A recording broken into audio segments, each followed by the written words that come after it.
Bienvenidos a Relatos Extraños.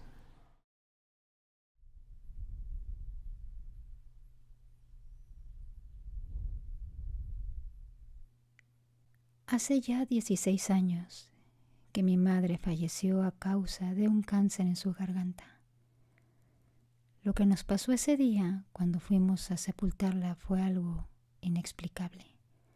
Solo habíamos sido 4 personas. Éramos las que estábamos en su casa. Mi papá, su hermana, una de mis hermanas y yo. Recuerdo que llegamos a casa después de haber sepultado a mi madre y, como la mayoría que ha pasado por este tipo de sucesos, saben que es muy difícil. Nos sentamos nosotros 4 en el corredor, que estaba cerca de la cocina. Estaba lloviendo muy fuerte. Había muchos relámpagos.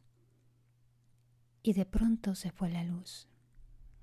Y en ese momento mi papá dijo: déjenme ir por un cirio pascual, ya que mi mamá era muy católica. Cuando mi padre encendió el cirio en medio de la mesa del comedor, mi hermana empezó a hablar en un lenguaje muy raro. Era como si estuviera balbuceando. No sé cómo describirlo, pero yo no entendía lo que decía. Cuando volteé hacia la silla de mi lado derecho, ahí entre la oscuridad, estaba ella. Estaba mi mamá, con su ropa, con la misma ropa que yo le había elegido que le pusieran en la funeraria.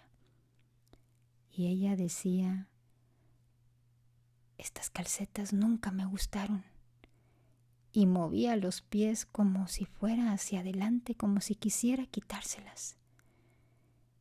Mientras tanto mi hermana seguía hablando, balbuceando como si murmurara cosas, pero yo no la entendía. Yo estaba con mi mirada fija viendo a mi madre. La vi tan real como cuando estuve con ella hasta el último suspiro.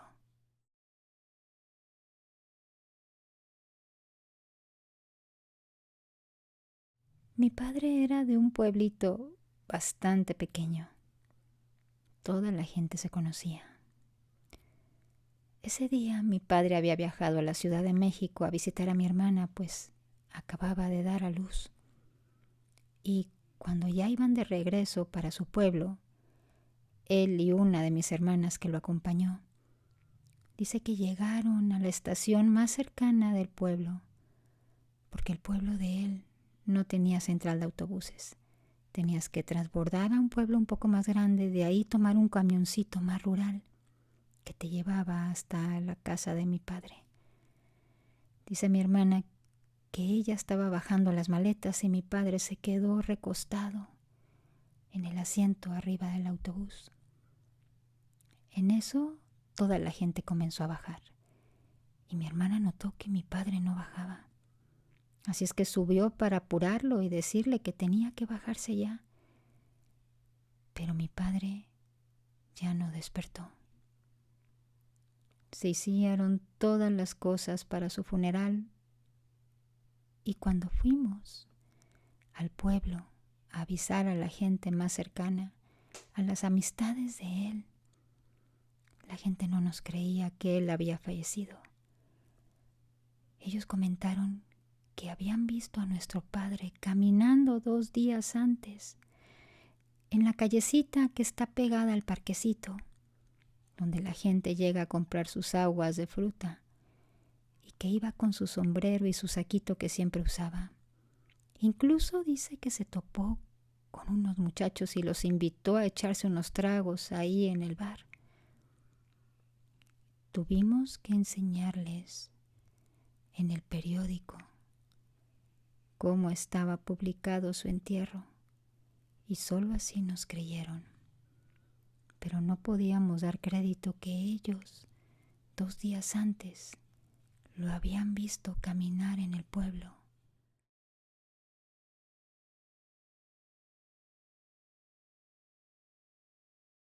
Teníamos ya 1 año de estar viviendo en esa ciudad.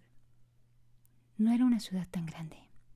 eran aproximadamente unos 300,000 habitantes. Y a mis hijas les encantaba cada fin de semana que las llevara a comer hamburguesas a un restaurante muy reconocido, que ustedes deben de saber cuál es, porque cuando pedimos hamburguesas, en su cajita vienen de regalo juguetes.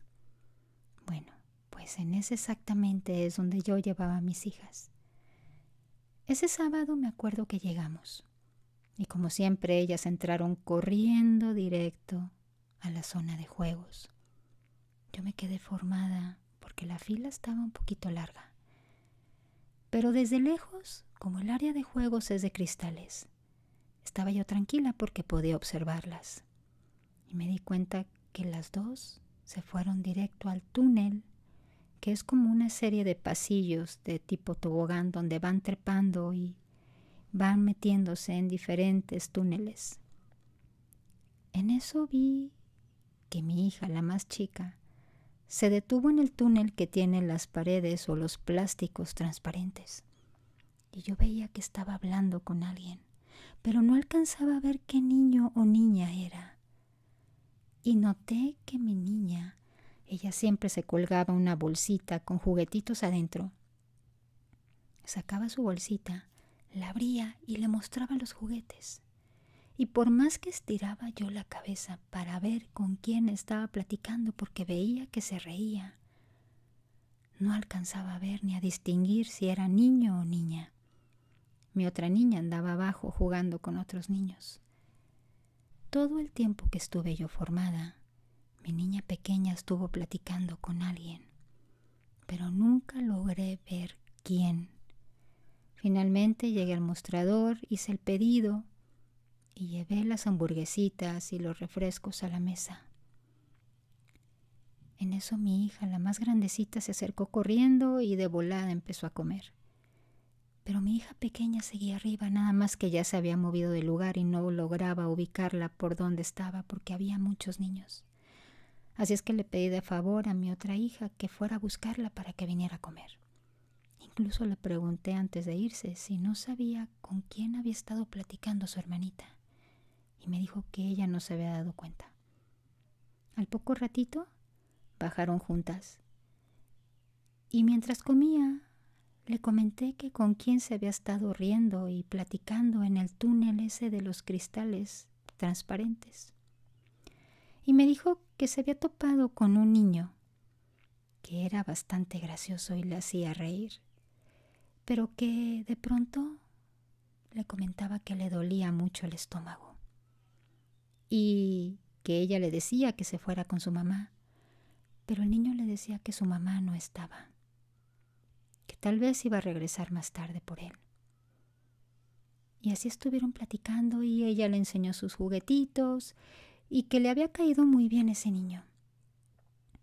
Yo le dije que lo invitara a la mesa, que viniera a comer con nosotros, que yo le iba a comprar una hamburguesa si no estaba su mamá ahí, porque eso me preocupó bastante. Pero me dijo que hubo un momento en que el niño se despidió de ella y atravesó el túnel. Dijo que él podía volar. Incluso me dijo que si ellos, los niños, podían volar, porque el niño le dijo que los niños podían volar. Y después de habérselo dicho, el niño había atravesado el túnel y se había ido volando. Yo sentí que la sangre se me iba a los pies. Ella me preguntó que si era normal que los niños volaran y mi otra hija se le quedó viendo y le dijo que no, que las personas no podíamos volar. Pero mi niña pequeña en su inocencia siguió comiendo y seguía con su expresión contenta. En ningún momento vi que se hubiera asustado. Yo sí supe que ese niño había sido un fantasma con el que mi hija se había topado.